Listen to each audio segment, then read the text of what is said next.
नमस्कार। मैं doctor Sushil Gupta, MD medicine, gold medalist. मैं आज आपके लिए बहुत ही खूबसूरत प्यारी सी रिसर्च लेके आया हूँ। और वो रिसर्च इतनी प्यारी है कि उसके कल्पना करने से ही मन में गुदगुदी होने लगती है। जी हाँ, मैं बात कर रहा हूँ विटामिन एल की। विटामिन एल, अब इसको विटामिन एल कहें या टॉनिक एल कहें या कोई तीसरा नाम दें।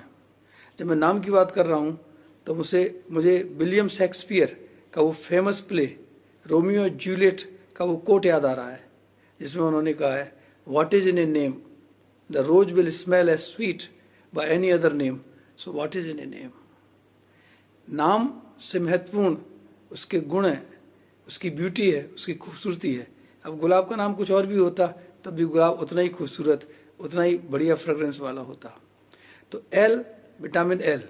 अभी एल क्या है, टॉनिक एल में एल क्या है, इसे बताने के लिए मैं महाकवि कबीरदास जी को कोट करना चाहूँगा। उनका एक दोहा जो उन्होंने 15वीं सेंचुरी में आज से 600 साल पहले गाया। पोथी पढ़ पढ़ जगमुआ, पंडित भया न कोई, ढाई आखर प्रेम को पढ़े सो पंडित होए। ढाई आखर प्रेम, ये प्रेम जो वर्ड है, इसकी कल्पना से ही बॉडी में पॉजिटिव चेंजेस होने लगते हैं। इस प्रेम की महत्ता को कबीरदास जी ने 600 साल पहले 15वीं सेंचुरी में पहचाना। और आपको एक बात मान के इस बात को जान के आश्चर्य होगा कि कबीरदास जी उस जमाने में 120 साल जिए, जबकि उस समय 15वीं सेंचुरी में मेडिकल फैसिलिटीज़ ना के बराबर थी और life expectancy, average life span 30 साल था। तब कबीरदास जी 120 साल, 120 साल तो आज भी जीना बहुत मुश्किल है, जबकि मेडिकल साइंस में इतना एडवांसमेंट हो गया, इतनी टेक्नोलॉजी है। तो प्रेम जैसा मूल मंत्र, प्रेम जैसा रामबाण जिसके पास हो, वो 120 साल तो जिएगा ही। उसकी quality of life, quantity of life बढ़ जाएगी।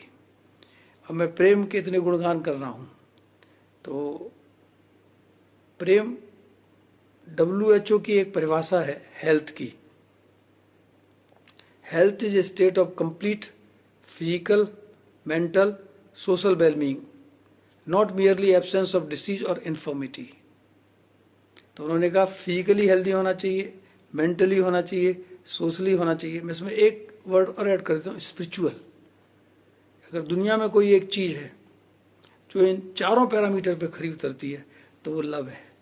और इंग्लिश का एक वर्ड है पेनिसिया। पेनिसिया का मतलब क्योर टू ऑल डिसीजेस, सारी समस्याओं का समाधान। हालांकि एग्जैक्टली ऐसी कोई चीज़ एग्जिस्ट नहीं करती, पर लव को अगर मैं पेनिसिया कहूँ तो कोई अतिशयोक्ति नहीं होगी। थोड़ी सी अतिशयोक्ति है पर ज़्यादा हाइपरबोल नहीं है। तो WHO की हेल्थ की definition physical, love physical health के लिए। फिजिकल हेल्थ में दो तरह की डिसीज़ हैं, infectious disease, non infectious disease, या communicable disease, non communicable disease. तो कम्युनिकेबल जो पुराने ज़माने में होती थी, bacterial infection, viral infection, fungal infection, tuberculosis, जो भी इन्फेक्शंस हैं, ये सारे कम हो जाते हैं प्रेम से, क्योंकि प्रेम से इम्यूनिटी भी बूस्ट होती है। और नॉन कम्युनिकेबल डिसीज़ में जो आज मेजर किलर हैं, हार्ट अटैक नंबर 1 किलर है, कैंसर नंबर 2 किलर है, स्ट्रोक लगवा नंबर 3 किलर है। तो प्रेम से सारे कम होते हैं। तो जो बात कबीरदास जी को इतने साल पहले समझ में आई, वो करंट मेडिकल साइंस को 2023 में समझ में आई। सन 2023 में अमेरिका के सर्जन जनरल डॉक्टर विवेक मूर्ति ने मई 23 में पहली बार कहा, लोनलीनेस और social isolation is worse than smoking. अकेलापन, लोनलीनेस, उन्होंने प्यार की बात नहीं की, लोनलीनेस की बात की। Loneliness 15 cigarettes per day smoking के बराबर है। और लोनलीनेस के नुकसान स्मोकिंग से ज़्यादा हैं, ओबेसिटी से ज़्यादा हैं, लैक ऑफ फिजिकल एक्टिविटी से ज़्यादा हैं, और पॉल्यूशन से ज़्यादा हैं। और लोनलीनेस से, अकेलेपन से मृत्यु दर, मोर्टलिटी इसको हम कहते हैं, 26% बढ़ जाती है। हार्ट अटैक जो नंबर 1 किलर है वो 29% बढ़ जाता है। स्ट्रोक, लकवा जो नंबर 3 किलर है वो 31% बढ़ जाता है। और डिमेंशिया एक इम्पॉर्टेंट मेंटल डिसऑर्डर है जिसमें हमारी मेमोरी लॉस हो जाती है, मेंटल फैकल्टी ठीक से काम नहीं करती, वो 50% बढ़ जाता है, स्पेशली सीनियर सिटीजन्स में। तो इन सब पे लव, तो फिजिकल हेल्थ के लिए लव वंडरफुल है, मेंटल एंजाइटी से लेके डिप्रेशन से लेके सुसाइड से, प्रेम से सारे कम होते हैं। सोशल लव तो है ही सोशल बॉन्डिंग, सोसाइटी के बिना, सोशल बॉन्डिंग के बिना, सोशल कनेक्शन के बिना लव कैसे होगा। तो physically you will be fit, mentally you will be sound, and socially you will be acceptable, you love, प्यार बांटते चलो। एंड स्पिरिचुअल, क्रिश्चियनिटी में लव को गॉड और गॉड को लव कहा गया, love is God and God is love. Sufism में इसको ईश्वर के समान माना गया है। हिंदू माइथोलॉजी में मीरा का प्रेम, राधा का प्रेम, कहानियाँ सुनाई जाती हैं, प्रेम को ईश्वर समझा जाता है। तो एक वर्ड है अंग्रेजी में पेनेसिया, तो लव पेनेसिया है। अब इसका साइंटिफिक एक्सप्लेनेशन क्या है? साइंटिफिक एक्सप्लेनेशन से पहले मूर्ति जी ने मई 23 में लव के बारे में बताया कि इससे ये प्रॉब्लम हो जाती है, और नवंबर 2023 में वर्ल्ड हेल्थ ऑर्गेनाइजेशन को याद आया, उन्होंने कहा loneliness is a global health threat. Loneliness और social isolation global health crisis है, नवंबर 23 में वर्ल्ड हेल्थ ऑर्गेनाइजेशन ने कहा। अब उन्होंने हमेशा लोनलीनेस की बात की, प्यार की बात नहीं की। लोनलीनेस है क्या? प्यार का अभाव है। करंट मेडिकल साइंस डिसीज की बात करती है, इलाज की बात करती है, हेल्थ की बात नहीं करती। लोनलीनेस, अब अंधकार की बात कर रहे हैं हम, लोनलीनेस अंधकार है। अंधकार तो एग्जिस्ट ही नहीं करता, अंधकार प्रकाश का अभाव है। लाइट को आने देना, एक कैंडल जलाएं, अंधकार भाग जाएगा। सूरज के आते ही अंधकार एग्जिस्ट ही नहीं करता। इनफैक्ट अंधकार कुछ है ही नहीं, प्रकाश का अभाव है। ऐसे लोनलीनेस कुछ नहीं है, प्रेम का अभाव है। एक मुन्ना भाई MBBS पिक्चर थी, उसमें जादू की झप्पी थी, जादू की झप्पी। एक बार गले लगा के तो देखें, झप्पी दे के तो देखें, लोनलीनेस गायब हो जाएगी। और बार बार जब मैं प्रेम की बात कर रहा हूं तो प्रेम को भी समझना जरूरी है। अनकंडीशनल लव होना चाहिए, लव में कोई शर्त नहीं होनी चाहिए। लेकिन हम प्यार करते हैं, शर्तों पे करते हैं। प्यार समर्पण है, प्यार त्याग है। हम जिससे प्यार करते हैं उसकी भलाई में हमारी भलाई है, उसके सुख में हमारा सुख है, उसके दुख में हमारा दुख है। हम उसके ऊपर अपनी बातें इम्पोज नहीं करते हैं। और प्रेम कैसा होना चाहिए, ये पूरा पश्चिम में मनोज कुमार ने एक गाने से बहुत बढ़िया तरह डिफाइन किया है। उन्होंने कहा है, कोई शर्त होती नहीं प्यार में, मगर प्यार शर्तों पे तुमने किया।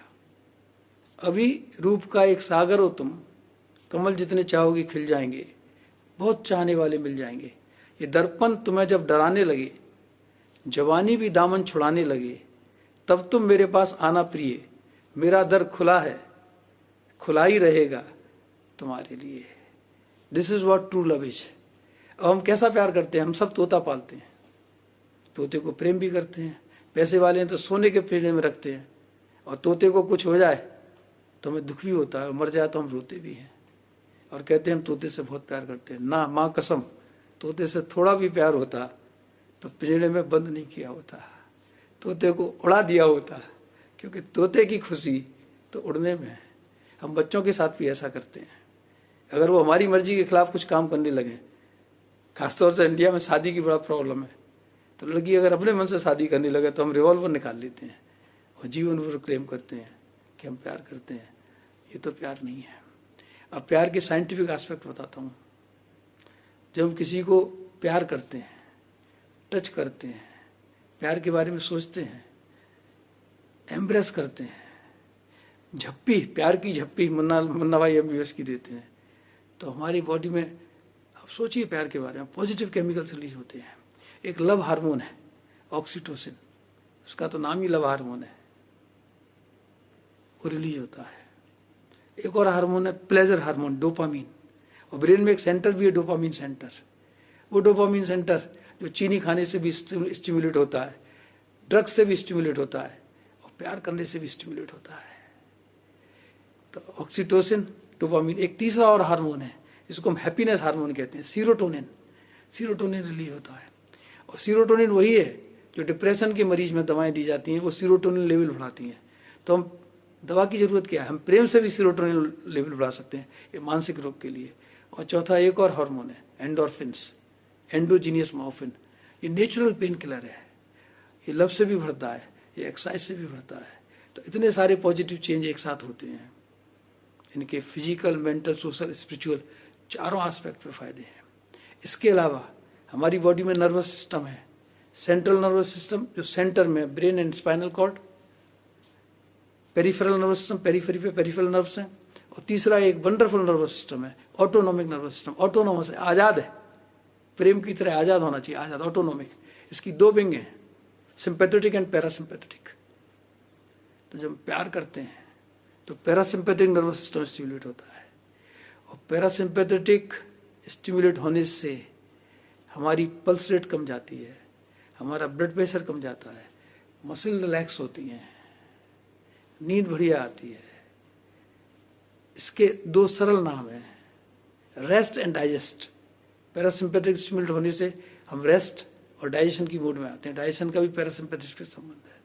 एंड फीड एंड ब्रीड, इसको फीड एंड ब्रीड भी कहते हैं। फूड एंड सेक्स दो फंडामेंटल नीड है लिविंग ऑर्गेनिज्म की, तो हम फीड एंड ब्रीड के मोड में आ जाते हैं। ये पैरासिम्पैथिक नर्वस सिस्टम है। इसके कॉन्ट्रेरी, चाहे लव का एक्ट हम फोर्सफुली करें, जबरदस्ती करें, थोप दें, तो सिंपैथेटिक नर्वस सिस्टम स्टिमुलेट होता है, और सिंपैथेटिक स्टिमुलेट होने से adrenaline, nor adrenaline hormone release होते हैं जो पावरफुल बेसो कंस्ट्रिक्टर हैं, जिससे हमारा ब्लड प्रेशर बढ़ता है, हार्ट रेट बढ़ती है, मसल टेंशन में आ जाती हैं। और एक और हार्मोन है, स्ट्रेस हार्मोन, कॉर्टिसोल बढ़ता है। उससे कॉर्टिसोल बढ़ने से हमारी ब्लड शुगर बढ़ती है, ब्लड शुगर बढ़ती है, इंसुलिन बढ़ता है। और आज जितनी भी मॉडर्न डिसीजेज हैं उनमें हाइपर इंसुलिनीमिया, इंसुलिन का ज़्यादा होना, शुगर का ज़्यादा होना बहुत खतरनाक माना जाता है। तो ये सिंपैथेटिक को हम, सिंपैथेटिक का भी एक सरल नाम है, फाइट एंड फ्लाइट मोड में आ जाते हैं। तो जैसे हम फाइटिंग और फ्लाइट मोड में आते हैं, जैसे अचानक शेर आ जाए, तो हमारी बॉडी बहुत इंटेलिजेंट है, वो पहले से ही मान लेती है खतरा आने वाला है, तो प्रोकोगुलेंट मोड में आ जाती है, क्लॉटिंग फैक्टर एक्टिवेट कर देती है। और हार्ट अटैक प्लाक से, ऑब्स्ट्रक्शन से नहीं होता, एथेरोस्क्लेरोसिस नहीं होता, प्लाक के ऊपर क्लॉट बनने से होता है। तो स्ट्रेस की वजह से, सिंपैथेटिक स्टिमुलेशन की वजह से क्लॉट बन जाता है, और क्लॉट बनने से हार्ट अटैक हो जाता है और हमारी डेथ हो जाती है। तो स्ट्रेस का नुकसान।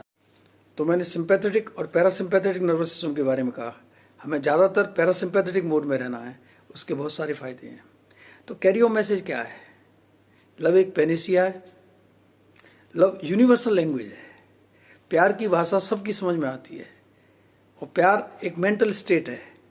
प्यार किसी से भी हो सकता है, इंसान से, जानवर से, पशु पक्षी से, पेड़ पौधों से, मेंटल स्टेट है। तो प्यार के इतने सारे फायदे हैं, और प्यार से जो 3 मेन इंपॉर्टेंट कारण है आज डिसीज के, inflammation, oxidation, oxidative stress, general stress and hyperinsulinemia, insulin resistance, प्यार से ये सब कम होते हैं।